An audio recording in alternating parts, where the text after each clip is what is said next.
Welcome back to Guitarlele Tutorials. We have come across all the necessary chords, riffs, exercises to be done in the previous 6 modules. This module is kind of revision of all things and upcoming test plans and some ideas on what's next. Let's start with the chord shapes we learned till now. There are total 9 open chords we learned till now. One of them is not too common, but yes, that's an open chord. Hence, it's there in the beginner series. We started with G major chord and not the easiest one in this series, but actually is a very common chord in songs. So, we tried to give it the most time. The chord goes like this. The second finger goes on the first string second fret. The first finger goes on the third string second fret and the third finger goes on the second string third fret.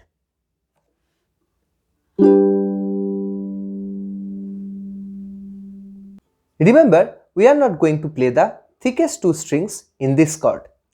The fifth string doesn't matter if you hit accidentally, but your aim should be to hit only the four thinnest strings. This will come with practice. In the initial days, this was not a big deal to not hit the strings, but now you have spent considerable time with Guitalele and you should think of making it the way it should be. Just develop your ears to listen to the sound it produces. When you accidentally hit the strings, be aware of it. Gradually, this problem will be gone. Other thing to look for is the way fingers are pressed on strings.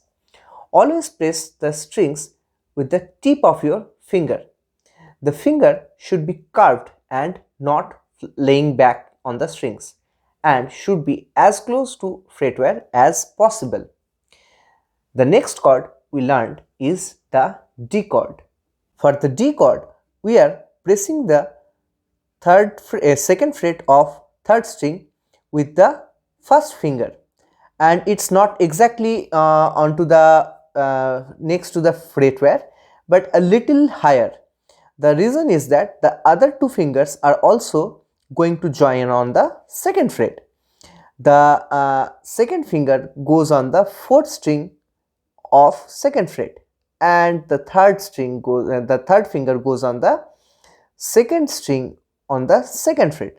So you can see all the three fingers are cramped onto the second fret.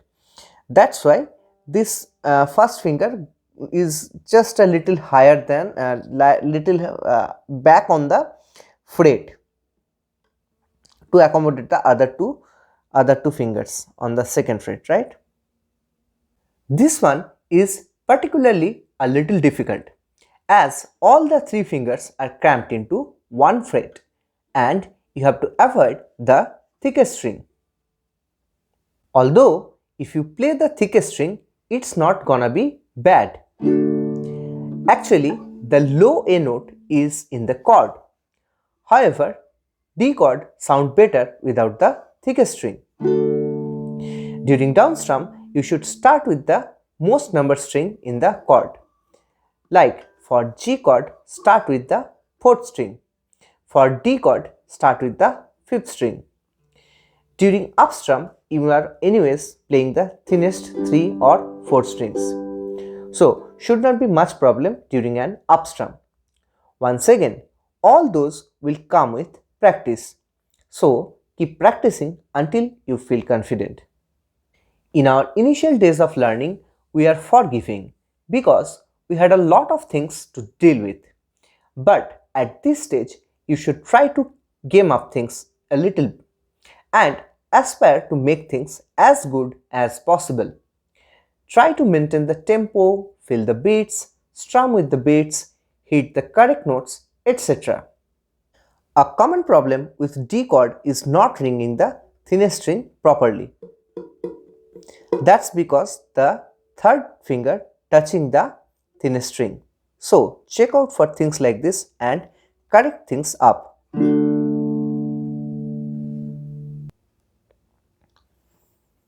The next chord we encountered was A major chord. This was easier than G and D chord because of the finger positions. Not much going wrong here. Only thing to look for is to press the strings with the fingertips and also not laying your hands down. The placement of thumbs also plays a role here. As mentioned, thumb should be in the back of the neck of Guitalele at this stage. We also looked at the minor versions of these chords, the A minor, the D minor and the G minor. Essentially, the A minor and the D minor are chords with little variations to the A major chord. So this is my A major chord. Lift of the first finger and it becomes A minor chord. Okay, again this is the A major chord. Shift the step down one string and it becomes D minor chord. Okay, for D minor chord also we are not going to play the thickest string. Probably you are not going to have much problems with these two chords. G minor chord is a little different though. So to play the G minor chord, we are placing our first finger on the first fret of the first string and the second finger goes on the third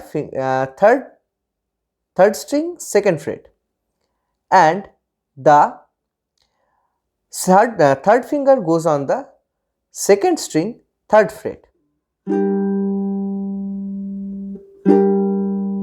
Okay, and similar like G major, we are not playing the thickest two strings here.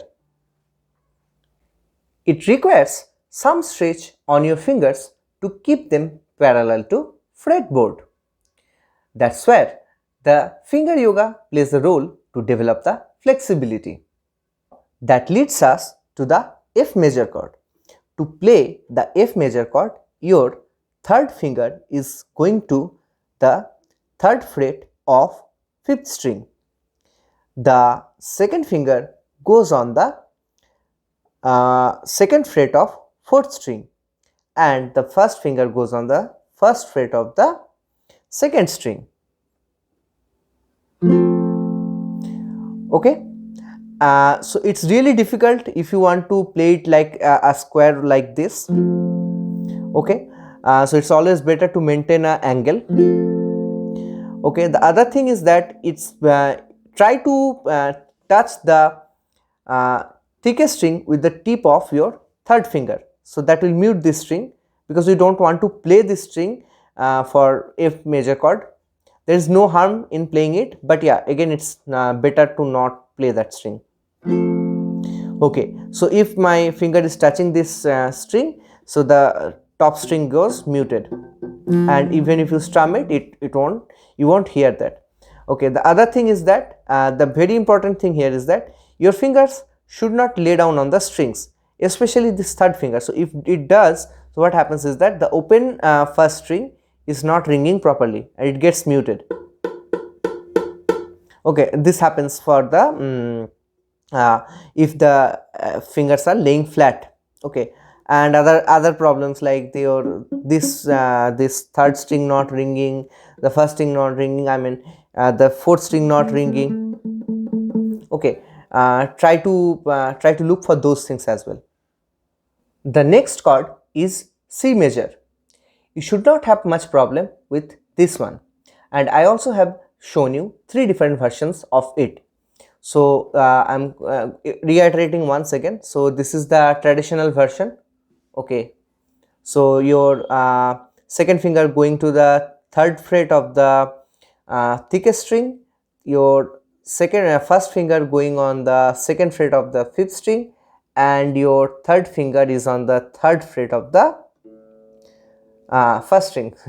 Okay, so this was the version 1. Okay, and the Justin version is just lifting of this finger and using the tip of the second finger to mute the fifth string. So that's also a C major chord. And the third version where you are also using your pinky. So the top two strings, the first and second finger remains the same position. The third finger shifts up a little, shifts up one string. So the third finger is now blocking the, now pressing, not blocking, pressing the third fret of the second string, and your pinky now pressing the third fret of the first string, and this sounds like this. Okay, so these are the three different versions of C major chord. Choose the one that's comfortable playing along with the song, or comfortable for your hand position or your anatomy, right? You can pretty much play thousands of songs with C, F, G, A minor and D minor. Maybe you need to transpose some of the songs, and the songs plays in the key of C with these chords. That brings us to our last chord in this series, the E minor chord. Remember that this is a variation of E minor where we do not play the thickest two strings. But there are other variations too, which uses bar shapes. The versions we are going to use is the staircase version.